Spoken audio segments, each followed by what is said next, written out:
owner and publisher of Giant Robot magazine. Giant Robot is a bi-monthly magazine of Asian and Asian American popular culture.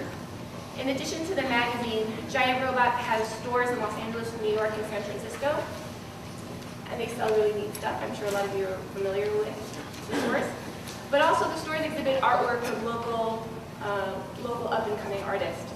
In addition to his work with Giant Robot, Nakamura also made a film called Sunsets, which showed here in SFIAAFF in 1997. I believe that's correct.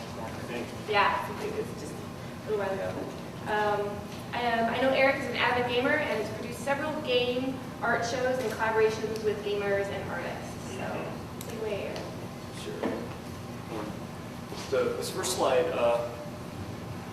these are just the kind of flyers, but I think this is where we kind of started, or I kind of started getting into doing projects with people who make games, because we were doing art shows that were just kind of the art of games, or maybe art that's kind of influenced a lot of artists, I guess, growing up.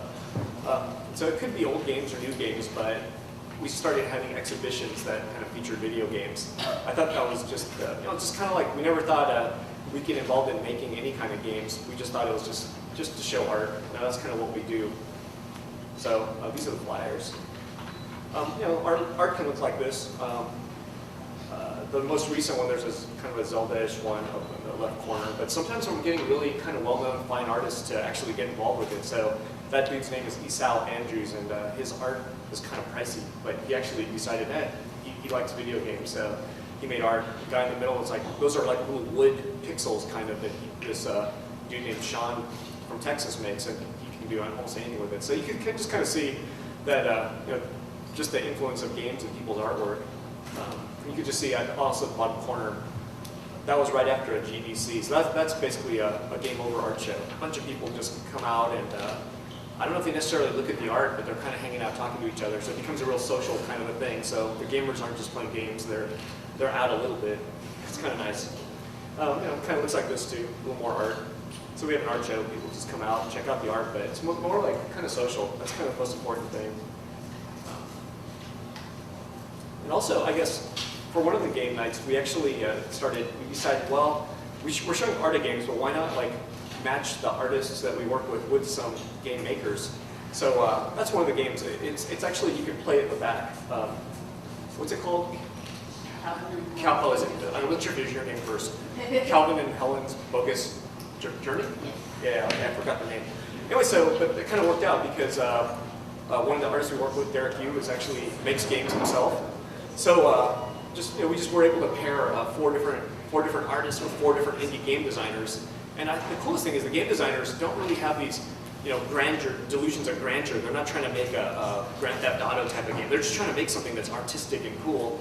So they were able to work with indie artists. So it's kind of like merging 2 worlds. And that's kind of what this art game over art shows became. It became a merging of like people that are into art and art fans also got merged with video game fans. So I thought that was a really great combination that happened.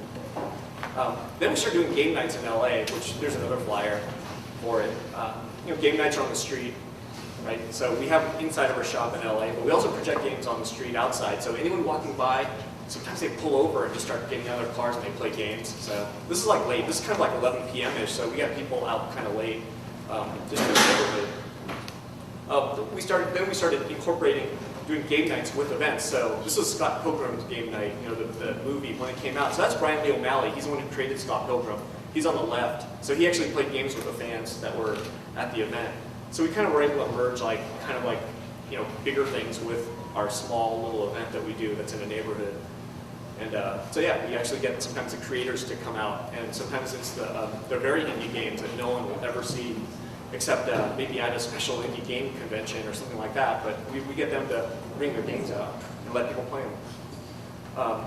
I guess the culmination lately of me making games, or us making games, is the fact that we actually took the idea to a Toyota Scion, who I have a good relationship with.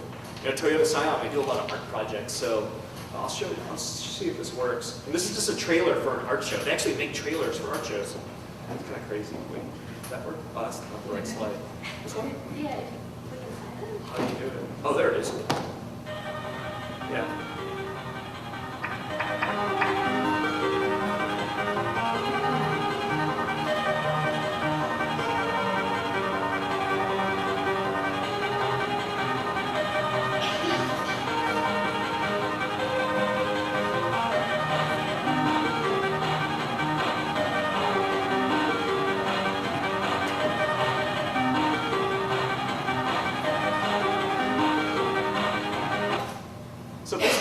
Toyota, they don't really know anything about, I mean, they made some weird stuff before, but this is a completely a separate art project. So we wanted to have an art show that was just all video game related, and they pretty much really sponsored and got behind it. And actually, they let us make a video game too. So we actually were able to work with an indie programmer to make a game called Return of the Quack. And you just saw a little bit of it playing. And that was something that we gave away in our magazine. We made a website for it. And a lot of people, that was just a free game that people can play. But they actually got behind it, spent a little money to make it and develop it.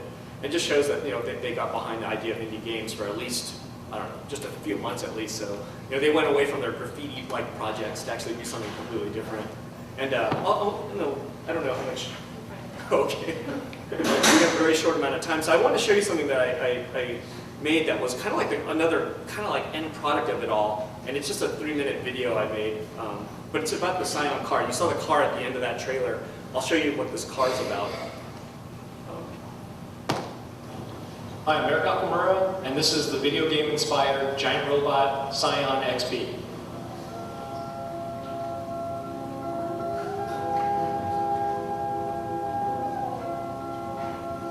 Very few get to design a car in their lifetime. In late 2009, I was asked to design a Toyota Scion.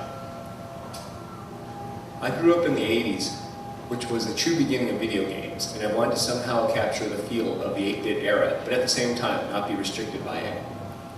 The car's inspiration came from Japan's Famicom system and developed into a modern design.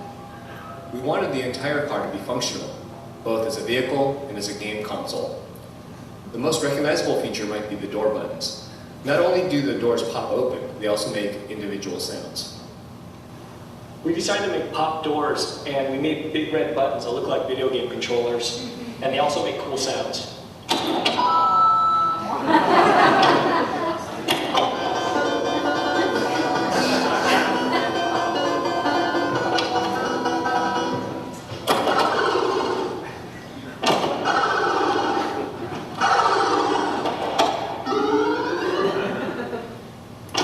Is a special cartridge that powers the car. It too makes a sound when you insert it and remove it. And the starter is an actual video game button. The upholstery is inspired by 80s Activision color schemes. In the seatbelt clamp are controllers, one for each seat. And with those, you can play games that are projected from the front left headlight. Return of the Quack, the home game for the car, was created by Chevy Ray Johnston with character design by Matt Fury. From the rear is a fold-down love seat or another video game projection, just in case you don't like what's happening in front. From the side, the car looks like a game controller. The wheels intentionally look like buttons. The car was test-driven only once on city streets by myself, fabricator Len Higa, and game consultant Adam Ropazzoli, just days before the car was officially completed. It felt good. The car will hopefully live a longer life than all of us, and I hope one day somebody powers the car up and sees how 8-bit video games inspired a generation of youths in 2010.